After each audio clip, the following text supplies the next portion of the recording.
अस्सलामुअलैकुम। उम्मीद है आप सब बिल्कुल ठीक होंगे। अच्छा, मैं आज का जो हमारा टॉपिक है ना, बड़ा इंटरेस्टिंग है। मैं अभी कोई मेहमान आए हुए थे, मैं अपनी स्टडी में पढ़ रहा था, तो उनके साथ उनका बेटा था। वो मुझे कहते हैं कि जी ये भी लॉ करना चाहता है, तो आप इसको ज़रा एडवाइस करें कि इसमें किस तरह से करना चाहिए, और आपकी इसमें क्या एडवाइस है, इनकम इसमें होती है कि नहीं। तो मुझे उनका बेटा साथ ही कहता है कि भाई आप बताएं कि इसमें इनकम जो है वाकई बहुत ज़्यादा होती है या बहुत कम होती है, क्या सूरत हाल होती है। तो मैंने कहा ये तो वही टॉपिक है जो मैंने अपनी वीडियो में डिस्कस भी किया है, बल्कि उसको मैंने अपने चैनल का बताया। मैंने कहा आप जाके उस पर मेरी फर्स्ट इनकम की वीडियो देखो। तो कहता आप बताएं कितनी थी। मैंने कहा मैं ये नहीं बताऊंगा आपको, आप वो वीडियो देखोगे आपको समझ आ जाएगी। लेकिन अब इन सारी कॉन्वर्सेशन से मेरे जहन में एक बात आई है कि मुझे ये ज़रूर डिस्कस करना चाहिए आप लोगों से कि मेरी जो है वो पहले साल में मैंने आपको सबसे लोएस्ट इनकम बताई, जो मेरी आपको उस वीडियो में अंदाज़ा हो गया होगा। 9,000 मेरे पास पहले केस के आए थे, जो मैं पेड केस किया था। उसी साल में कोई तकरीबन 8 महीने बाद मैंने जो इनकम मेरी जो है वो सबसे हाईएस्ट मुझे उस साल की, मतलब फर्स्ट ईयर की सबसे हाईएस्ट मुझे फ़ीस मिली थी उसी साल में। 8 महीने बाद तकरीबन मेरी पहली इनकम के वो कितनी थी और कितने टाइम्स इंक्रीज़ था। देखें, ये तमाम चीज़ें जानने से पहले आप चैनल को 2 सेकंड लगा के सब्सक्राइब कर दिया करें, और अगर वीडियो आपको पसंद आए जिससे आपको कुछ सीखने का मिल रहा है तो ज़रूर लाइक किया करें, क्योंकि इस तरह की वीडियोस बहुत कम आपको देखने को मिलती हैं जिसमें कोई बंदा अपना सामने सब कुछ आप लोगों से शेयर करे और ऑनेस्टली आपके सामने अपनी तमाम चीज़ें रखे। तो मैं आपके सामने अपनी तमाम चीज़ें रखता हूँ। मैंने फ़र्स्ट इनकम भी रखी, और ये मैं अपनी पहले साल की सबसे हाईएस्ट इनकम भी रख रहा हूँ। और इसके पीछे इंटेंशन सिर्फ ये है कि पहली इनकम वाली वीडियो की वजह से ये इंटेंशन नहीं थी मेरी कि आप लोग डीमोटिवेट हों। जो यंगस्टर्स आ रहे हैं वो ये समझें कि इतनी कम फीस मिलती है। अब मैंने ये फ़ीस जो अपनी हाईएस्ट इनकम पहले साल की जो वीडियो है, ये टॉपिक आपने देख लिया होगा। ये बनाने का रीज़न ही ये है कि जिनको उससे डीमोटिवेशन मिली थी वो इससे मोटिवेट भी हों, और ये भी पता चले कि कितने परसेंट आप अपनी इनकम इंक्रीज़ कर सकते हो अगर आप कंसिस्टेंटली इसमें काम करो, विदाउट एनी ब्रेक और without any negative expectation. Positively इसको आप एक्सपेक्ट करो तो आपकी ग्रोथ होती है। तो इस वीडियो बनाने का मकसद सिर्फ ये है, और आप लोगों को जो है वो मोटिवेट करना है। और जितने हमारे यंग लॉयर्स हैं या जो इस चीज़ के बारे में बहुत सवाल जवाब पूछते हैं, उनकी एक मेरी इंसाइट है, जो मुझे फॉलो भी करते हैं इंस्टाग्राम, फेसबुक, डिफरेंट पेजेस पे, मीडिया में हमारे केसेस फॉलो करते हैं, उनको ये पता चले कि मेरी जो स्टैंडिंग है ऑलमोस्ट 6 साल की, इस ट्रेंडिंग में मैंने पहले साल में अपनी इनकम किस तरह से जनरेट की। मैं इसमें आगे वाली वीडियोस में आप लोगों को मज़ीद चीज़ें भी शेयर करूँगा जो आप लोगों के लिए बहुत अच्छी होगी, जो हमें हमारी एज में किसी ने नहीं सिखाया, वो मैं वीडियो में आपके सामने रखूँगा। तो इसको सब्सक्राइब कर दिया करें। इस तरह का कंटेंट कोई और वकील पाकिस्तान में नहीं बना रहा, और आप लोगों को इस तरह की इन्फॉर्मेशन जो है ये बड़ी प्राइवेट होती है, कोई बंदा शेयर भी नहीं करता, लेकिन मैंने सोचा कि मैं आप लोगों से शेयर करूँ, क्योंकि शेयर करते हो तो उसकी खुशी भी बढ़ती है और आप लोगों के अंदर नॉलेज भी ज़्यादा इंक्रीज़ होगी, और आप लोगों को कोई बंदा गलत बात नहीं बताएगा, ओवर कॉम्प्लिकेट नहीं करेगा चीज़ों को। तो इसको ज़रा 1 सेकंड लगा के लाइक कर दें और सब्सक्राइब का बटन दबा दें। अब मैं आपको टॉपिक की तरफ वापस लेके आता हूँ कि मेरी पहली हाईएस्ट इनकम पहले साल की क्या थी, मतलब फ़ीस क्या थी। ज़ाहिर है फ़ीस जो है आपको एक केस की मिलती है, और वो वेरी करती है, केस की नौयत क्या है, क्लाइंट की नौयत क्या है, और केस के स्टेज पे है। लेकिन इन सारी चीज़ों को अभी टेक्निकल नहीं करते।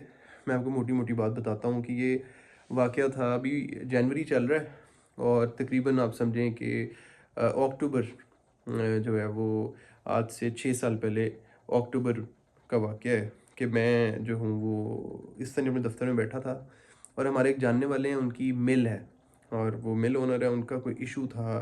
टैक्स इलेक्ट्रिसिटी बिल के अंदर उनकी कोई एडजस्टमेंट होनी थी, और उनको कोई ओवर प्राइस चार्जेस लग रहे थे। उन दिनों वो इशू काफ़ी चला, तो उनको इशू था, वो मेरे पास आए और मेरे से कैजुअली बात कर रहे थे कि जी मैंने ये केस है, और इस केस में मुझे इन्होंने इतना बिल डाल के भेजा, मेरा हालांकि इतना बनता है, तो मैंने इसमें क्या करूं।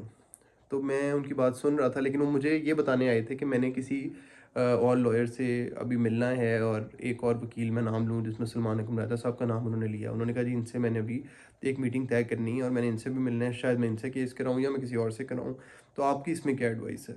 तब तक मेरी ऑलमोस्ट 1 साल हो गया हुआ था प्रैक्टिस को, और मैं जो है ना अपना एक्टिवली स्पेशली जो सोशल मीडिया पे अपनी पिक्चर्स और ये तमाम चीज़ें मेरी शेयर होती थी, तो जो भी चीज़ होनी मैंने लगा देनी।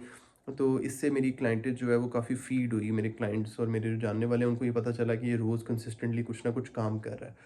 तो फिर उन्होंने मेरे से जब बात की तो मैंने कहा जी मैं आपको ना थोड़ा-सा बल्कि मुझे याद है उन्होंने मेरे से कहा भी ये कि आप मेरे साथ चलें और सलमान अकरम राजा साहब से हमारी मीटिंग होनी है नेक्स्ट मंथ में, तो उनसे कोई बात करते हैं और आप उनसे ना डिस्काउंट लेके दें क्योंकि आप खुद वकील हैं। तो मैंने कहा चलें, मैं इसमें देख लूँगा। मैं जब उनके जाने के बाद मेरे सामने जो है वो इलेक्ट्रिसिटी एक्ट पड़ा हुआ था, मैंने वो निकाला और निकाल के इस पे रिसर्च की कि नेपरा में जो कंप्लेन है वो किस तरह दायर होती है। जब मैंने पढ़ा तो पता चला कि इनका जो इशू है वो तो नेपरा में एक कंप्लेन होगी और नेपरा के पास अथॉरिटी है करने की। मुझे पहले लग रहा था हाई कोर्ट के पास है, उनको भी ये लग रहा था हाई कोर्ट के पास है, बल्कि वो तो सेशन कोर्ट भी पहले कह रहे थे। फिर मैंने उनको हाई कोर्ट कहा, लेकिन फिर जब मैंने पढ़ा तो पता चला नेपरा में कंप्लेंट फाइल होनी है, नेपरा ट्राइब्यूनल में। तो मैंने उस पर फिर रिसर्च करना शुरू कर दी। मेरे पास वो पेपर्स अभी तक पड़े हैं जिसमें मैंने वो केस अपना ड्राफ्ट किया था। मेरे पास इसलिए ये चीज़ें इंपॉर्टेंट है कि मैंने उसमें अब नॉर्मली उस टाइम के हिसाब से हाई फीस ली थी, अपनी डिमांड की, उन्होंने दे भी दी। वो अलग बात है 2 इंस्टॉलमेंट्स में दी, लेकिन I was very happy to get that fees. वो फ़ीस की कितनी थी वो मैं आपको भी आगे चल के बताऊँगा, कंप्लीट वीडियो देखें। और उसमें हुआ ये कि मैं जब उनसे बात हुई मेरी, तो उन्होंने मुझे कहा कि आप इसमें जो है वो कितनी फ़ीस, मतलब बात अभी नहीं हुई, मैं जब अपनी रिसर्च कर रहा था तो मैंने अपने जहन में ना एक पेपर के राइट साइड पर लिखा कि इसमें कितनी फ़ीस है मुझे। तो फिर सॉरी मुझे बीच में कॉल आ गई थी, तो मैंने वो अपने राइट साइड पे पेपर के लिखा कि मुझे इसमें कितनी फ़ीस चार्ज करनी चाहिए। ऐसे ही मैं बैठा हुआ था, रिसर्च कर रहा था, तो ये मुझे समझ आ गई कि इसमें किस सेक्शन के तहत हमने सेक्शन 3, सेक्शन 4 कौन सा सेक्शन है जिसमें मैंने कंप्लेंट फ़ाइल करनी है। और फिर वो क्योंकि नेपरा में जो है वो थोड़ी सी डिलेज़ होती हैं, उसके बाद डिले को कैसे ओवरकम करना है, जिसमें हमारे एक मेरे दोस्त हैं उन्होंने मेरी हेल्प भी की। तो ये 2-3 चीज़ें मैंने लिख लीं और मैंने राइट पे पेपर के नीचे, वो अभी भी मेरे पास पड़ा हुआ है, मुझे उम्मीद है, मैंने लिखा कि मैं इसमें कितनी फ़ीस मुझे अगर मिले तो I will be more than happy, manifestation जिसको कहते हैं। तो मैंने वो पेपर के राइट साइड पे नीचे ना फ़ीस लिखी और उसको गोल दायरा लगा के हाईलाइट कर दिया। ऐसे ही मैंने कहा अगर मेरे से बात हो, हालाँकि उन्होंने मेरे से फ़ीस की कोई बात नहीं की, मुझे केस देने की बात भी नहीं की। उन्होंने तो मुझे ये कहा था कि आप मेरे साथ चलें। मैंने उस पे काम किया, काम करके मैंने अगले दिन नेपरा का, मेरा एक दोस्त है जो नेपरा में काम करते हैं, मतलब नेपरा के केसेस करते हैं, सीनियर वकील हैं। मैंने उनसे जाके उनके पास किया दफ़्तर, मैंने उनसे जाके पूछा कि जी ये केस है, इसमें इस तरह से क्या होगा, आप मुझे बताएं। उन्होंने कहा जी ये तो बिल्कुल ठीक है, आप इस सेक्शन के तहत नेपरा में कंप्लेंट फ़ाइल करो, उसके बाद डायरेक्शन लेने के लिए हाई कोर्ट आ जाओ। तो नेपरा आपको इसमें पॉजिटिवली डिसाइड कर सकता है, ज़रा एक्टिवली काम करना पड़ेगा, और इस तरह के केसेस पहले भी नेपरा के पास पेंडिंग है। जब मैंने ये बात सुनी तो मैंने जो पहले पेंडिंग केसेस थे वो मैंने जाके नेपरा से बड़ी मुश्किल से रिकॉर्ड वगैरह एक बंदे को कहा जिसने मुझे रिकॉर्ड ला के दिया उन कंप्लेंट्स का, ताकि मुझे फॉर्मेटिंग समझ आ जाए। फिर उसके बाद मैंने उस पर थोड़ी सी इनिशियल वर्क किया। जैसे ही इनिशियल वर्क मेरा कंप्लीट हुआ, मैंने जो है वो सबसे इम्पोर्टेंटली आपको जो है वो सॉरी एक ठीक है, अच्छा, मेरा उसमें इनिशियल जो है ना वो वर्क कंप्लीट हो गया। तो मैंने उसके बाद इसके अंदर देख लूँ कि आप लोगों का हाँ जी चल रहा है, ठीक है। अच्छा, उसमें मैंने अपना इनिशियल वर्क पहले कंप्लीट कर लिया।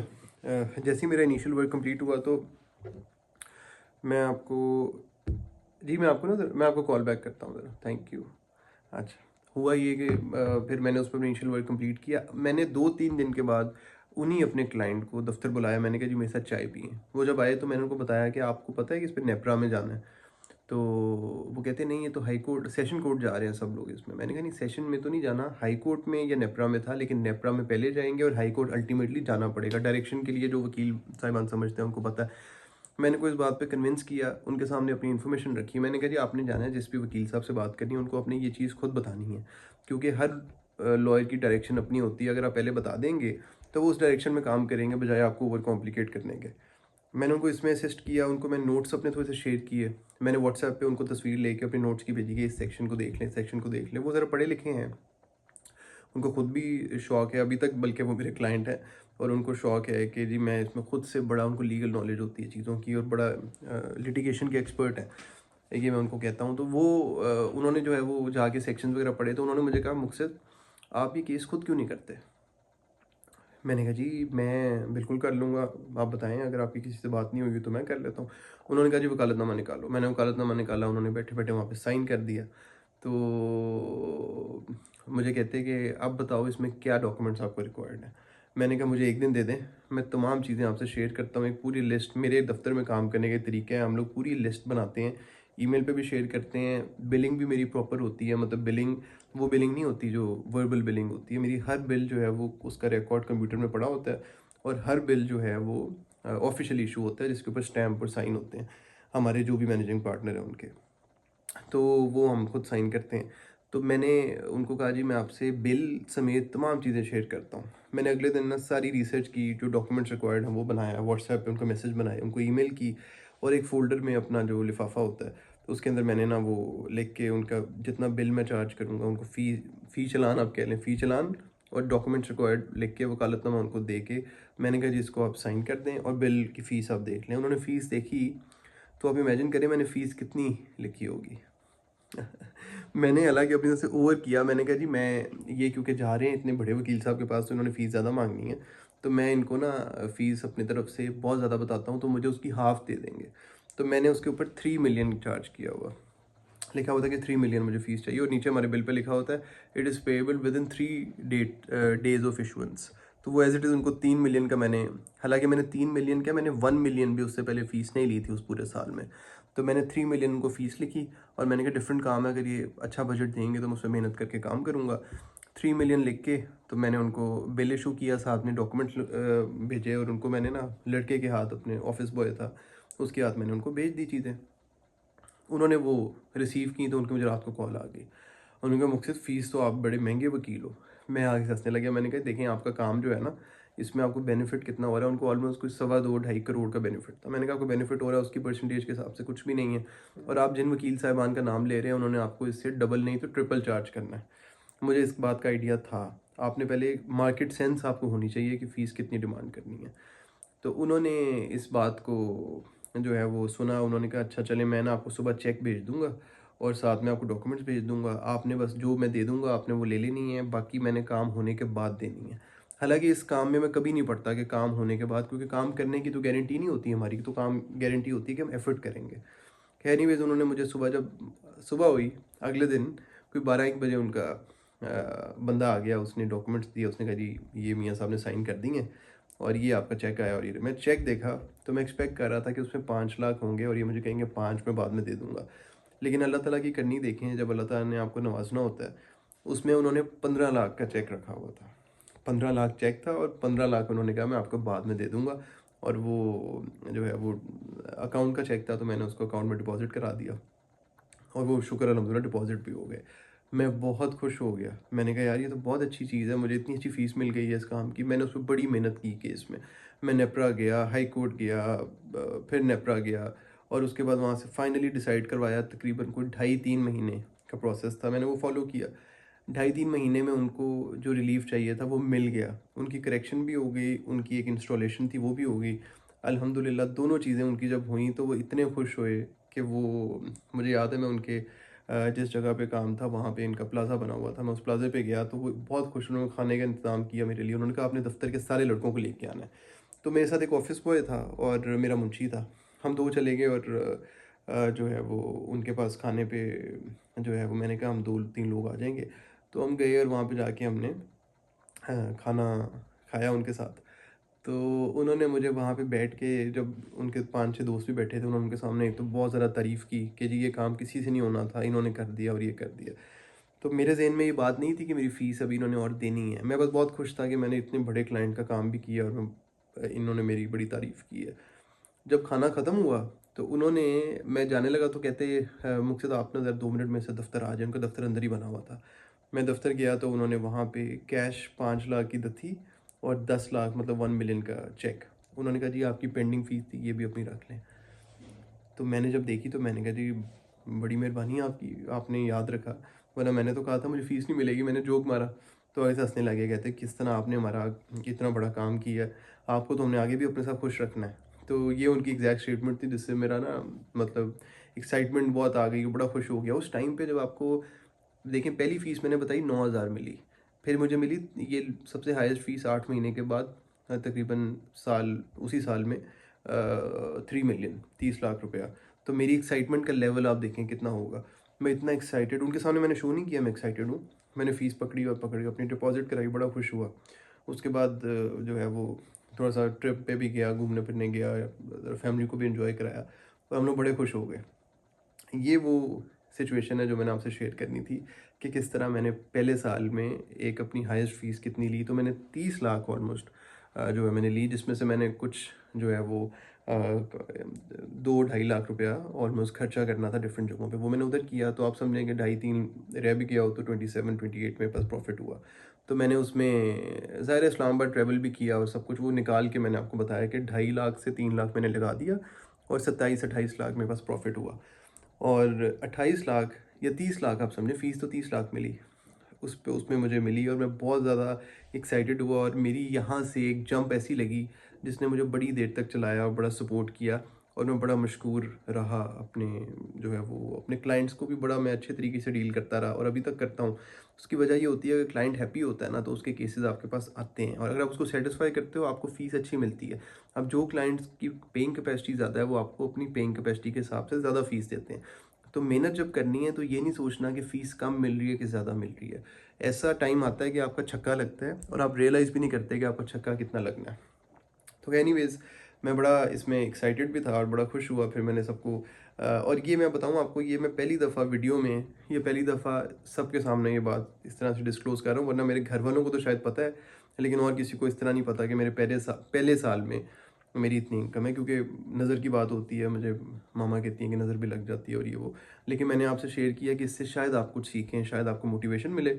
तो मैंने जो है वो इस तरह से अपनी हाईएस्ट फ़ीस सिर्फ पहले साल की, उसके बाद बहुत ज़्यादा फ़ीसेस इंक्रीज़ हुई और मैंने कंसेक्टिवली ज़्यादा भी ली, कम भी ली, वो मैं आपसे आने वाली वीडियोस में शेयर करूँगा।